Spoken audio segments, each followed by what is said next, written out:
I am an avid hiker, and when I can't make the hour-plus long drives up to the mountains, I enjoy the nice hikes near my home. This one particular hike near my home is 5 miles in many different directions, like a Goosebumps book of sorts for hiking. You can only see the trees and the greenery on one hike, or a massive waterfall on another, follow the river on another, see the abandoned and dilapidated mills from decades ago, etc. I went to the waterfall this time. I was about 2.5 miles in and I sat down and did some work, enjoying the serenity. When I was ready to leave, I looked around and saw a family, a father, a mother, and 3 kids near me. I packed my things back in my day pack as they left. I am a major people hater. I prefer to hike in areas where there are no people for miles. I chose to go a different way back to the trailhead than the way I came because I didn't want to run into this family for the next 2.5 miles. I checked my map on my cell phone and found a route that I could take back that seemed remote enough. I immediately noticed that this trail was not man-made, but just probably what was left after some flooding. It was going upriver away from the waterfall, and I was so close to the river. All I had to do was walk out onto a bent tree and I could touch the water. It was a very thin trail, not big enough for people to walk side by side, and it was covered in thick roots. I enjoyed this and it was peaceful. I passed them girls who had hooked up hammocks to read in about 20 feet to my right, after I had hiked this little path for a while, and I had nothing but the sound of the slow-flowing river to my left, until I heard lots of footsteps coming from behind me. I didn't want to deal with the people behind me, so I stepped out onto a tree that hung over the river and waited for them to pass. It was that dang family from the waterfall. I could have sworn that they went the complete opposite direction, but whatever. I waited a few minutes before I started walking again. I did not want to run into them. Pretty soon, their voices had disappeared in the distance, and I was able to go back to enjoying the peace and beauty around me. I hiked for another 5 or so minutes when I had to turn a sharp corner around a boulder at a major bend in the river. This man, the father, was standing there on the other side, crouched down, like he wanted to scare me. I screamed and he laughed. I got really angry and I noticed that his family were nowhere near us. I yelled, "What the heck is wrong with you?" at him, not bothering to control my anger, being snuck up on by some stupid human. But he wouldn't stop laughing. I realized that I was dealing with an idiot or a psychopath and I didn't want to deal with either. So I turned around and I booked it. I could hear him behind me, following me. He wasn't a very big man. He stood about 5'6" and was around 180 to 200 pounds. But he was keeping pace about 20 feet behind me. Let me tell you that this path is not for running. I very nearly went sideways into the river a few times, but this gave me a few ideas too. The routes that I could mostly handle. I knew the terrain in the park pretty well. As long as I focused on my quickly placed steps around the thick root systems and keeping my balance, I could make it. I was running backwards towards the waterfall, downriver, where surely there would be people around. It was a straight shot. But then, I remembered the hammock girls and I remembered that they were slightly hidden, and if I picked up the speed, dude behind me would miss me turning because of the natural curves of this path. I sprinted on the trail and I burst into the hammock girls area. I sputtered out a quick and quiet explanation. A man following me, and they hid me behind the lowest hammock. Took us 5 to 10 seconds max to set up, and the 3 of us watched as this guy ran past not long after I was safely hidden. I stayed with the girls for another few minutes just to be safe, explaining the situation, catching my breath, and then went back the way that I came from, upriver. I did not want to run into this dude again. Oh, but you think this is over? No. As I again hiked upriver on the trail, my original remote path back to the trailhead, I tried to calm myself down. I just couldn't get my mind to stop thinking that I was being followed. I just tried to hurry and get out of there as fast as I could. I turned a sharp right at the boulder that the man was hiding behind before, and kept pushing through the rough trail. I tried to focus on the sound of the river that was still to my left, but I couldn't get the sound of my heart out of my ears. And then crunching. The sound of my pounding heart morphed into the sound of footsteps in an instant. I realized that I was being followed again. I looked back and guess who? This dang father again. I got mad as hell. I stopped and turned around. I yelled at him to stop following me, and I screamed bloody murder at him. I yelled profanities at him. I threw a dang pine cone at him. He smiled a toothy grin and kept walking slowly towards me as it bounced off his shoulder. He wasn't fazed by any of it. He just kept smiling as if we were an old friend. What he did not know is that I am an Army combat veteran and a domestic violence survivor. I have PTSD from both, and I have skills that many don't have. Dude chose the wrong girl to mess with that day. I had had enough. I already hate people enough, but this guy was just crossing a million lines into my freaking territory. So I charged at him. He finally wiped that stupid look off his face. I was seeing red at that point because I will not be made to feel unsafe in the only place I've felt safe since I've got divorced or went to war. Forget that dude. Seriously, F that dude. I ran directly at him and knocked him down with the full force of my body crashing into him. I screamed at him as I hit him blindly. I grabbed his hair in the waistband of the back of his pants and started dragging him to the edge of the trail. He was the one yelling at me this time. Every time he fought back, I gave him a swift kick. I gave him several explanations for why his behavior was so stupid, and then I unceremoniously kick-pushed him into the river. I told him to cool off in the water and to not come out until I was long gone. I turned back in the direction that I had been walking before and decided that I needed to take another detour, just to be safe from getting away from him, and also to get the F away from people. I knew there was a trail parallelish to the one that I was on to my right, and I looked around for a clear place to climb up the steep hill, which was mostly granite and moss and ivy. I hadn't planned on impromptu rock climbing that day, but whatever. I found a spot and started climbing until I got scared of my wits again by three guys just sitting in the middle of this hill on a very small mossy flat spot smoking weed. They were completely hidden. Once I caught my breath again from the shock and the climbing, I asked if they had heard me screaming and they said that they did, but that they thought that I had it covered. I rolled my eyes and told them to kick anyone down the hill that tried to follow me, and I continued on. Freaking stoners, man. It took me a while to cover the 2.5 miles back to the trailhead that day, because I kept looking back, taking detours, hiding randomly. But when I did, I called the cops and alerted the park ranger about the guy. I don't know any other details on that. The cop laughed and said, "Hey, good for you," when I told him what I did. I honestly doubt they did much because I never heard back. I haven't been back to that place since, sadly. I just want to state before I post this that I don't agree with any violence, but it was getting out of hand there without it.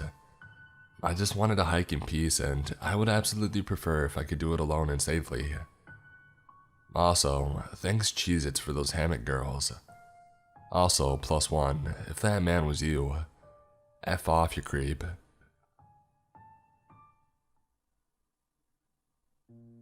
A few months back, my girlfriend and I were bored hanging around the house and spontaneously decided to go for a hike. We don't go hiking often, but the idea appealed to both of us. And even though there was only about an hour of daylight left, we figured we had enough time to go enjoy a hike before it got too dark. We quickly filled up our water bottles and put on the best walking shoes we had, and we were out the door, driving up into the mountains. Around my area, there are many hiking trails, with the variety of trails increasing as you go up in the mountains.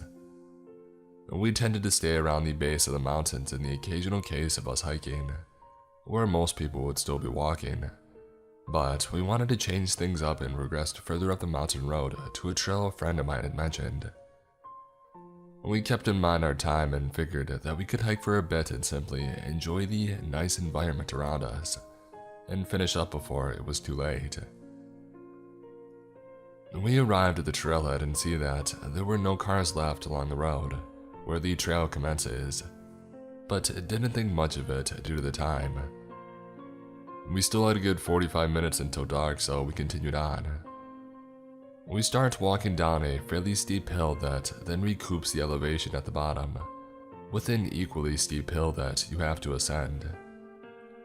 We reach the top and then it's smooth sailing from there.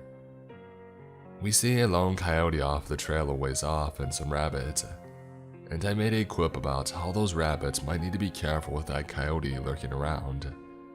And she playfully hit me for that one.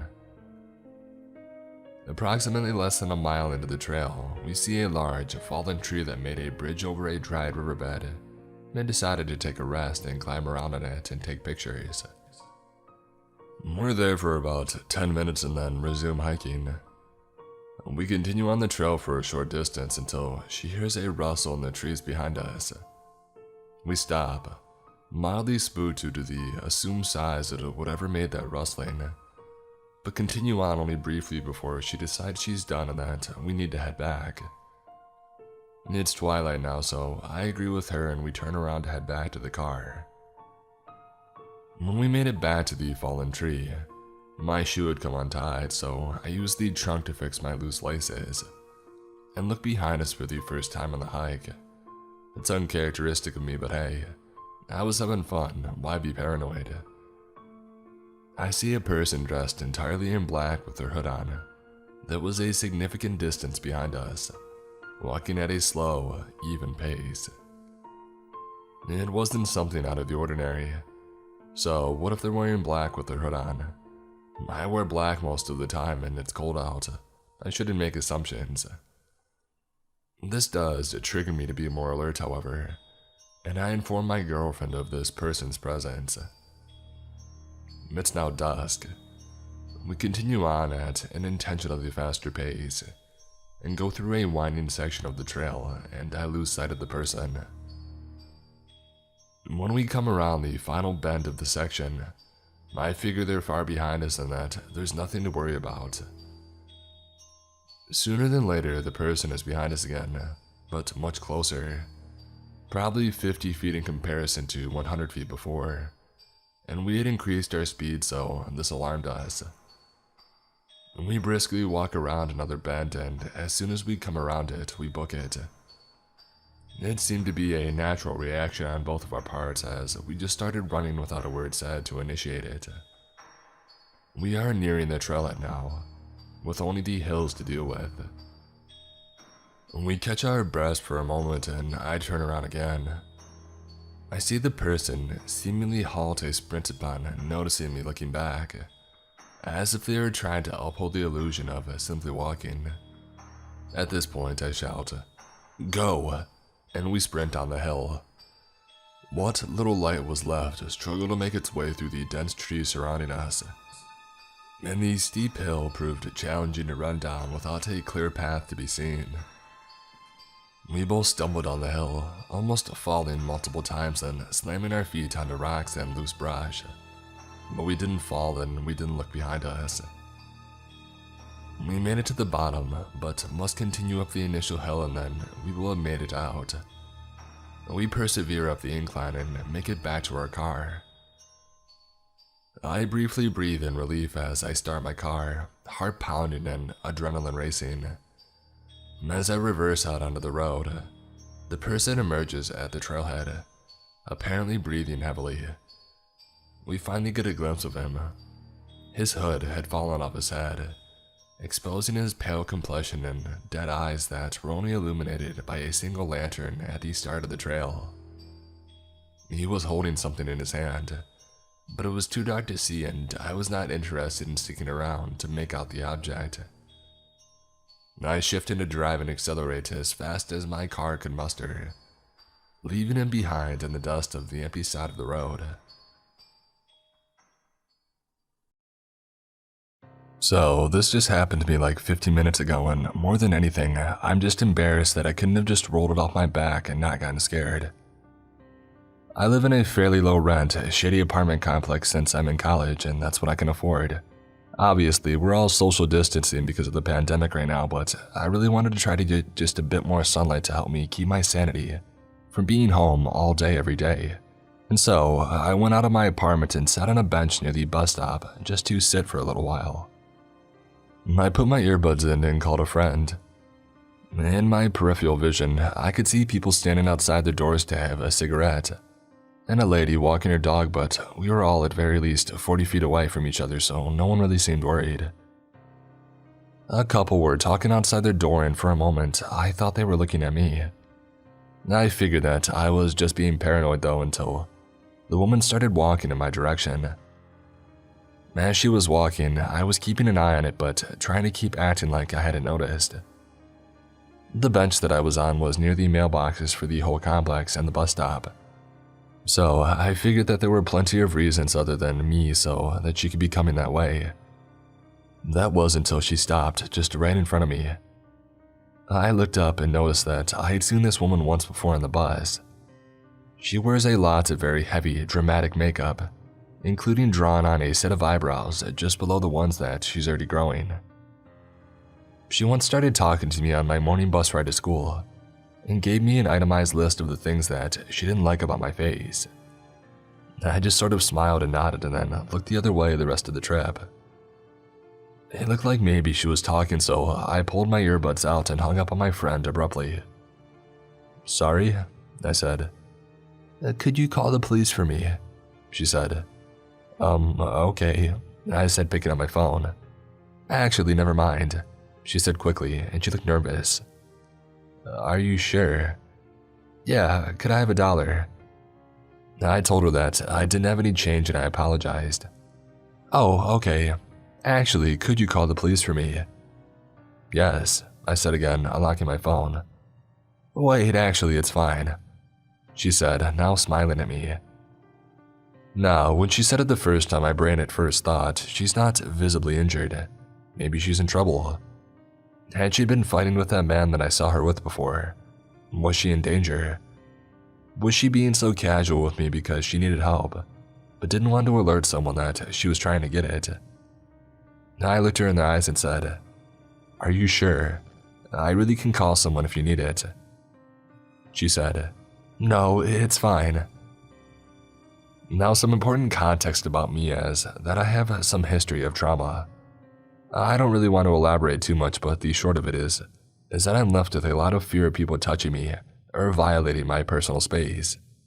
Because some things from when I was growing up, my body now has basically the worst response when someone violates my boundaries, which is to go very limp, and let the other person do whatever they want to me in the hopes that if I don't struggle, they won't hurt me as much. It's basically the worst response that I could have, but it's very hard to reprogram my body. Due to my mental health issues, I've also spent significant periods of my life in psychiatric hospitals for treatment.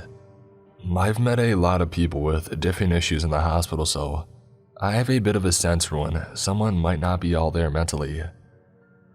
The longer that I talked to this woman, the more of a sense I got that she was perhaps not totally in her right mind. Now, I'm in the hospital and I've had similar experiences where someone who wasn't fully lucid cornered me and got trapped in a potentially not safe situation. This was all made worse by my inability to A, get people to just leave me alone, and B, protect my physical space when my body's been triggered into fight or flight. In the hospital when this happens, the hope is that staff will notice and help me get away, with mixed results as a lot of things go on in hospitals that staff end up either unaware of or not noticing until it's too late, but that's a different story. So, at that moment, my body decided it was time to screw me over. I started to realize that this woman was getting closer and closer to me, and probably not totally well in the head. My body started pumping adrenaline, which made my hands and legs start to feel weak. I felt like I couldn't get enough breath, and my head started to go a little fuzzy. The woman positioned herself to sit down next to me, and I started to try to get up. "Hey, do you want to walk to the store with me?" she said. I stood up. "Oh, sorry, I can't. I have to take my friend to, somewhere." I realized that I couldn't think of a lie fast enough. My brain wasn't cooperating. "He's been texting me all day and, sorry." "Okay," she said, now standing next to me. I started to walk from the bench back over to my building. My legs were feeling pretty wobbly, but I tried to walk as casually as possible. Behind me, I could hear her following. She wasn't moving too fast. I thought maybe she thought that I wouldn't notice, but still, I tried not to seem scared. Not that my legs would have been able to run away anyway. I got into my building about 60 seconds before her, and she was still definitely following. I kept thinking, I just need to get into my apartment and lock the door before she sees which one is mine.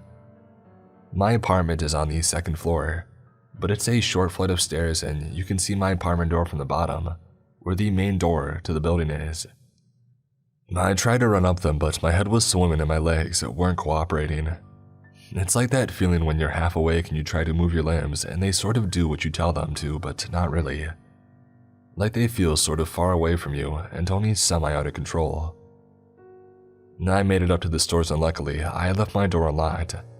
I got in and closed it behind me, just as I heard her opening the main door to the building below me. I locked all 3 locks on my door and went over to the window to see if I could see her. She wasn't visible from the window, which meant she was still in my building. I texted my dad and asked if he thought that I still ought to call the police. He said that I should. I went into my bedroom and called 911. Now, the windows of my bedroom show the other side of the building and the back door. The operator asked for a description and if I knew where she was now, and I told her I couldn't see her out my front window, so I thought that she was still in the building. And then suddenly, I saw her walk out and stand just below my window. The 911 operator said that she would send a few officers and to call them back if she left. I backed away from the window a bit. I was worried that she had seen me looking at her and then know which unit I was in. She looked around for a bit and then just slowly started wandering away towards a different building. Within about 5 minutes, 3 cop cars, it must have been a slow day, rolled in and stopped behind my apartment. They noticed her standing over by the other building, looking like she might try to talk to the woman walking her dog. 2 of the officers parted and went to talk to her while the 3rd drove off. I watched as they talked to her for a while, and then eventually the man that I had seen her talking to at the start came out of a different building than they had been standing in front of before and seemed to coax her in. The officers let her go and talked to the woman with the dog for a moment, and then they drove away. I think probably they decided she has mental health issues but wasn't actively a threat to anyone, so they let her be, which is okay by me. I know that some people deal with chronic issues and can be a little alarming to the people in their community, but most of the time, they don't actually pose much of a threat. Now I'm just sitting here feeling like an overdramatic fool and waiting to regain full control of my limbs and for my heart rate to go down.